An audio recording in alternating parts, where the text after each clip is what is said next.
Hello friends, आज हम लोग पढ़ने वाले हैं प्रतिस्थापन विधि। विलोपन विधि से हम पढ़ चुके हैं, यानी कि दो चर वाले रैखिक समीकरण का हल विलोपन विधि से कर चुके हैं।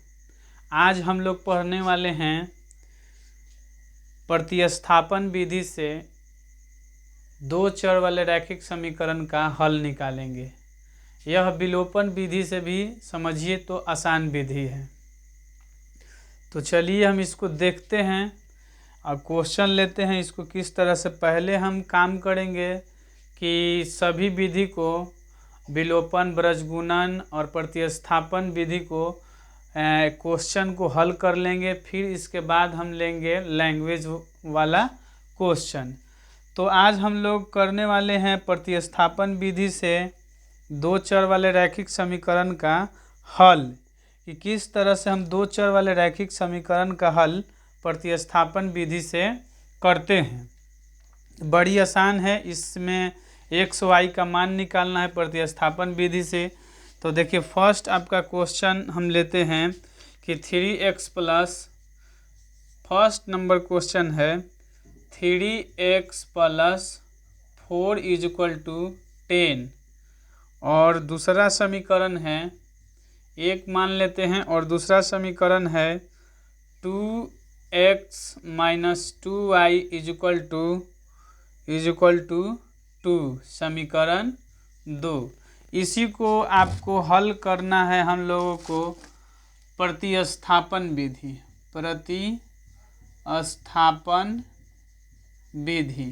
यानी प्रतिस्थापन विधि से x और y का मान निकालना है। तो चलिए इसमें सबसे पहले क्या काम करते हैं कि कोई भी एक समीकरण उठाइए और इससे पहले x का मान निकालिए। तो हम लोग सबसे पहले लिखेंगे हल, और समीकरण एक से, समीकरण एक ही हम लेते हैं, समीकरण 1 से। समीकरण 1 देखिए क्या है, 3x plus 4 is equal to 10। अब 4 को उस तरफ 4y होना चाहिए, यहाँ पे मिस्टेक हो गया है। अब क्या करेंगे कि 4y को उस तरफ भेजेंगे, 10 माइनस 4y। अब इसमें से x बराबर लिखेंगे 10 माइनस 4y बट्टा में 3। इसको बना लेंगे समीकरण 3, समीकरण 3 बना लेंगे। अब समीकरण ये आपका हो गया 3। अब लिखेंगे कि x का मान समीकरण 2 में रखेंगे। यह वाला x का मान समीकरण 2 में रखेंगे। x का मान समीकरण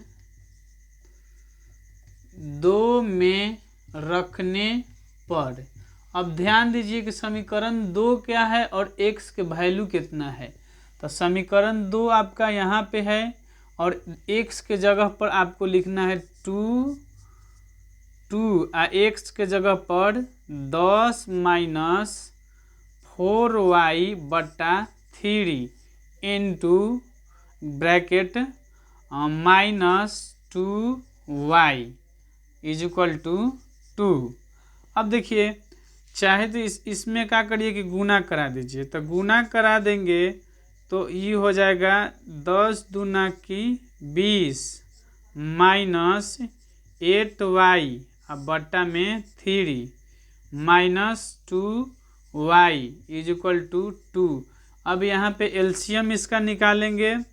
एलसीएम निकालेंगे तो 20 माइनस 8y और माइनस 6y, 6 3 दूना की 6, 6y अब बट्टा में 3।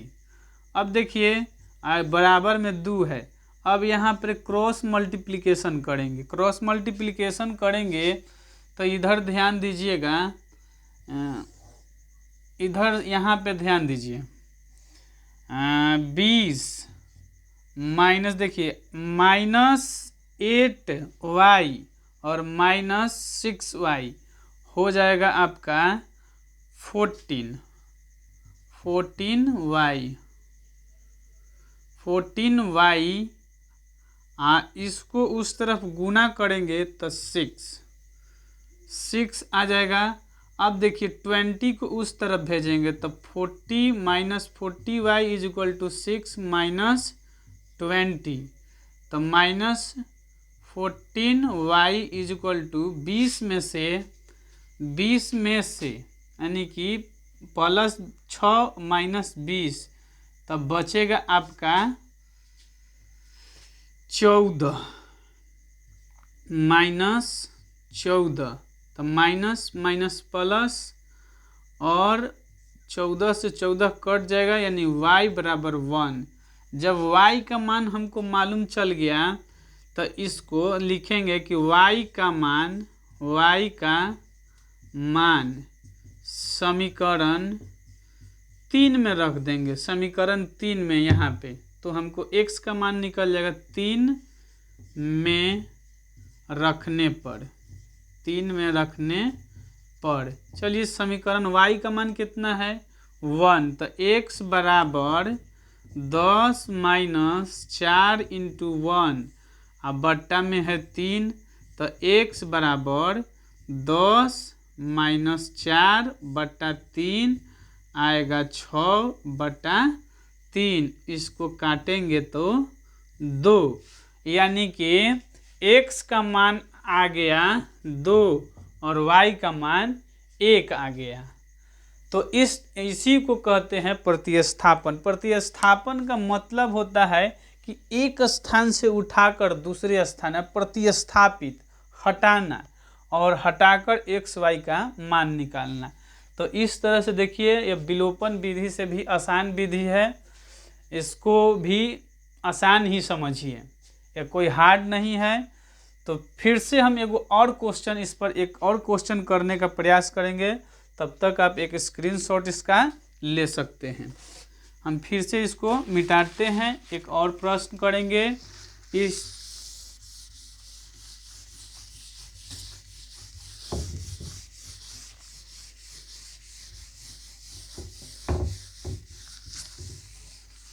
चलिए नेक्स्ट क्वेश्चन लेते हैं।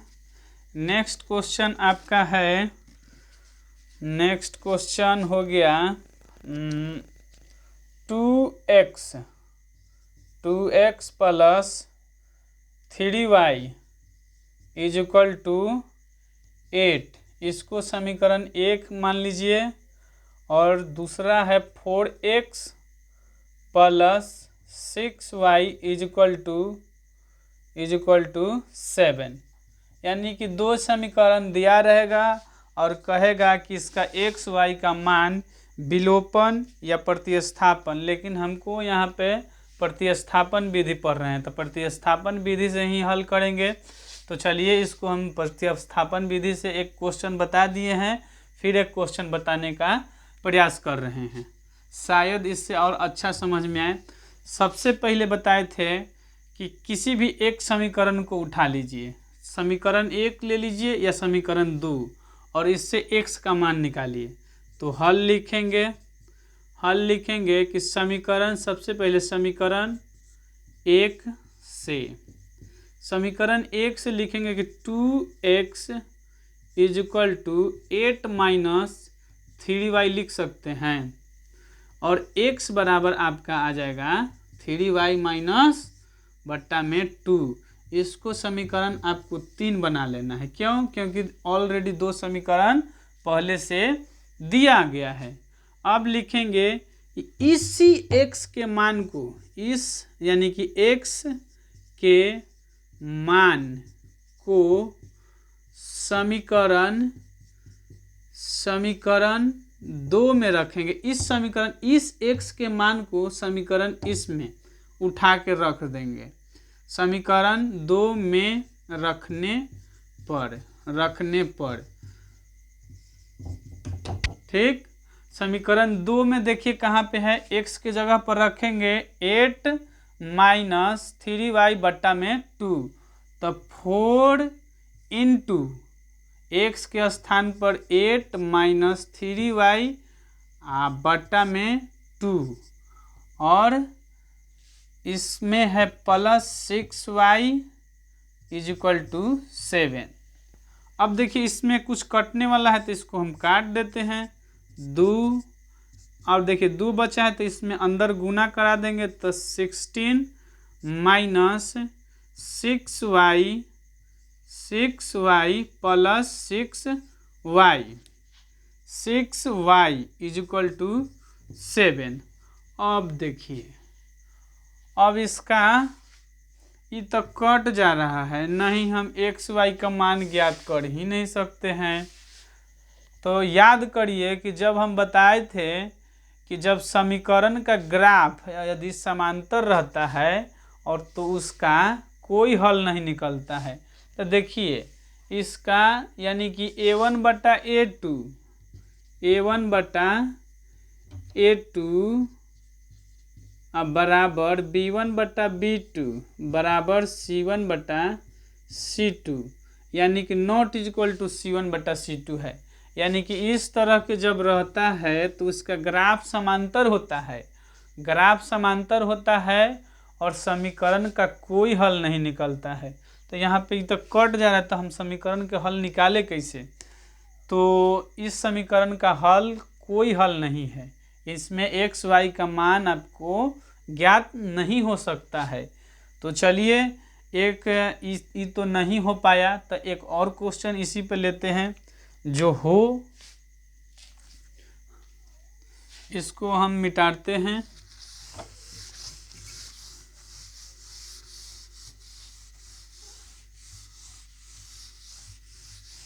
जैसे कि प्रश्न में इसमें दिया गया था कि जिस समीकरण का हल हो उसका प्रतिस्थापन या विलोपन विधि से हल निकालिए। तो यह नहीं था तो नहीं निकलेगा।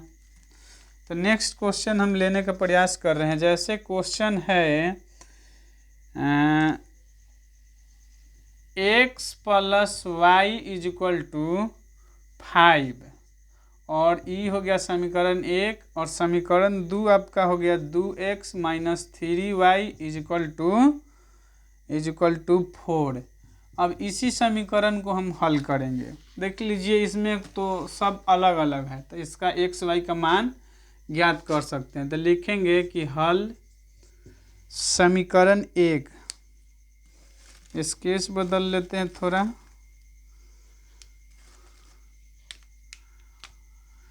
समीकरण 1 से जब करेंगे तो x बराबर आपका आएगा 5 माइनस वाई। अब लिखेंगे कि x का मान हर एक बार वही काम करना है, एक का निकाल के दूसरका में रखना, इसी को तो कहते हैं प्रतिस्थापन। तो x का मान समीकरण 2 में रखने पर तो समीकरण 2 में रखेंगे x के वैल्यू को तो समीकरण 2 आपका यहाँ पे है तो 2x तो x के जगह पर 5 माइनस वाई और माइनस तो है प्रश्न में minus 3y is equal to 4।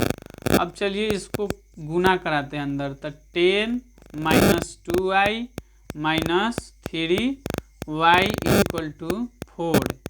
अब देखिए इसको करेंगे तो माइनस 2y और माइनस 3y तो माइनस 5y और इसको बराबर के उस तरफ भेजेंगे तो 4 माइनस 10 यानी कि minus 5y is equal to आ जाएगा आपका 6 माइनस 6। तो माइनस माइनस कैंसिल y बराबर आपका आ गया 6/5। अब इसी y के मान को समीकरण यहाँ पे 3 नहीं बनाए थे तो बना लेंगे। लिखेंगे कि y का मान समीकरण 3 में रखने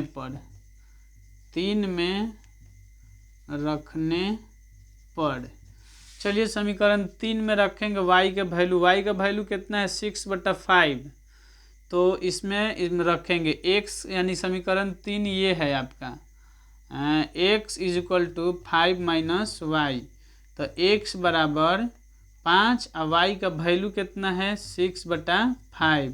तो x = एलसीएम करेंगे तब फिर 25 - 6 = 5।